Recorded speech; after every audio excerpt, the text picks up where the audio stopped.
Good morning, children. In previous class, I told you that practically I'll be showing you the parts of seed, okay? So this is one seed having a new plant I have taken out from a garden, and here you can see that this is a monocot seed. So this is the seed coat protecting the seed from outside, is it? And this is the new plant coming out. So let's see the parts inside the seed. So this is the part that you can see. These are the cotyledons, okay? And this is the plumule from which the new plant is coming out. And as I told you, the function of cotyledon that they store food for the new plant. And what is the radicle? So you see here, this is the radicle, okay? And here you can see the embryo.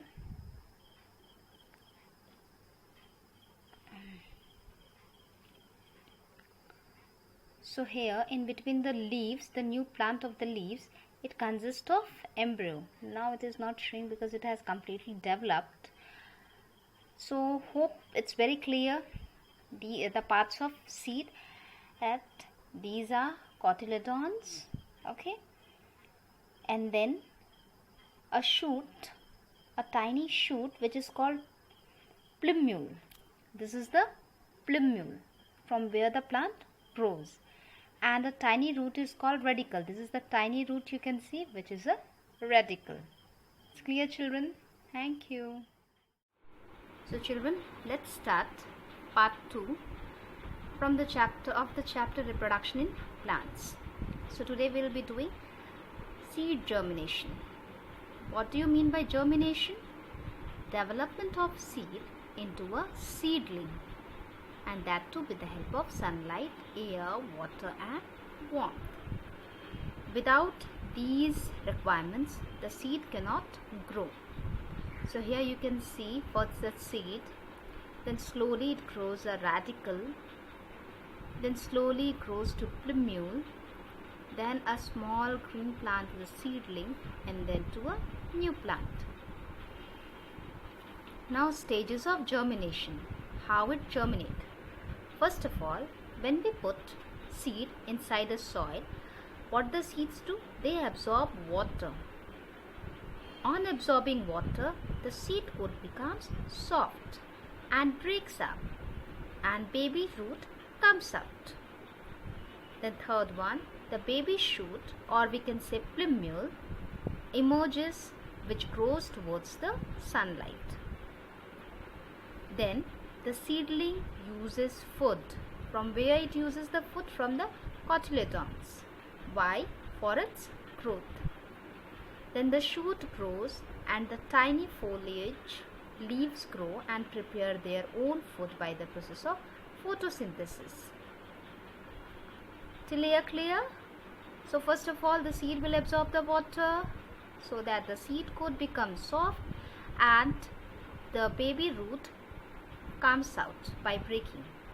Then baby shoot will come out and it will grow toward the sunlight. Then the seedling uses food from the cotyledons for its growth, and at last the shoot will grow and the tiny foliage leaves grow and prepare their own food by the process of photosynthesis. Then we will see how the seeds grow in different places. Suppose roadside or whatever jungle you have seen in your village. So how these seeds grow? These seeds grow by the dispersion method. Suppose the animals, they eat fruits, and when they return to their home, they throw the seeds here and there. That seeds grow into a tree or a plant. So we'll see what is this dispersal. The scattering of seeds to different places away from the parent plant. So the scattering of seeds is it in different places from the parent plant is called dispersion of seed with the help of wind, water, air and warmth. Then who are the agents which help in the dispersion? That is wind, water, animal, bird and human beings. Now wind, when the wind blows, the seeds move far away and then they get the favorable conditions and there they grow. For example, seeds of madder, dandelion, maple seed and drumstick. As the seeds are very light, some seeds, not all seeds, some seeds are very light and they have wings, so they blow far away and there they grow in favorable conditions.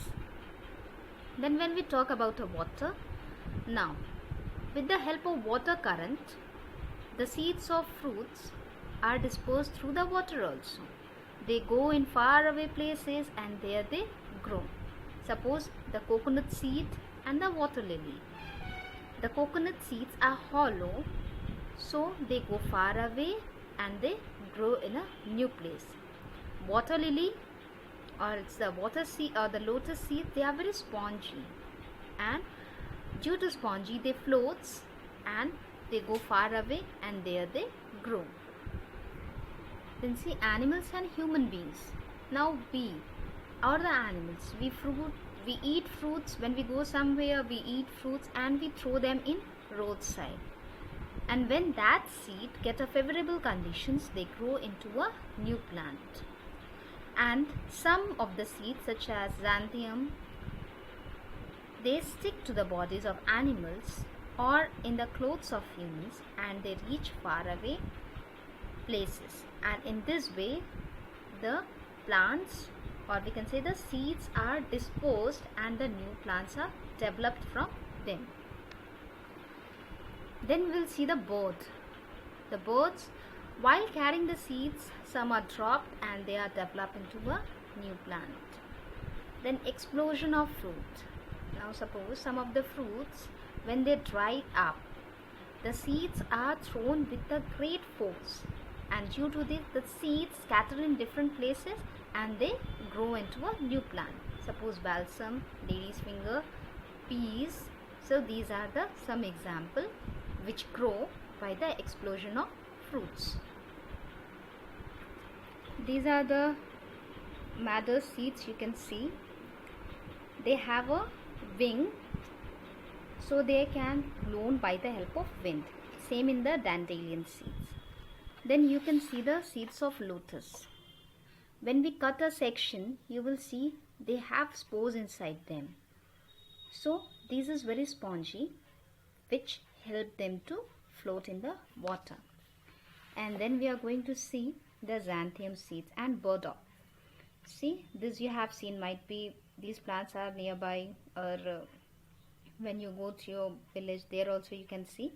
So these are the xanthium seeds and these are burdock, okay, which are disposed by the animals. Okay, so till here I think you have no doubt. If any doubt, kindly ask me. So your class work will be from E, answer these questions in detail. You will be doing question number 4, question number 5 and question number 6. Okay, so this is your classwork. Do it in your notebook. Thank you, children.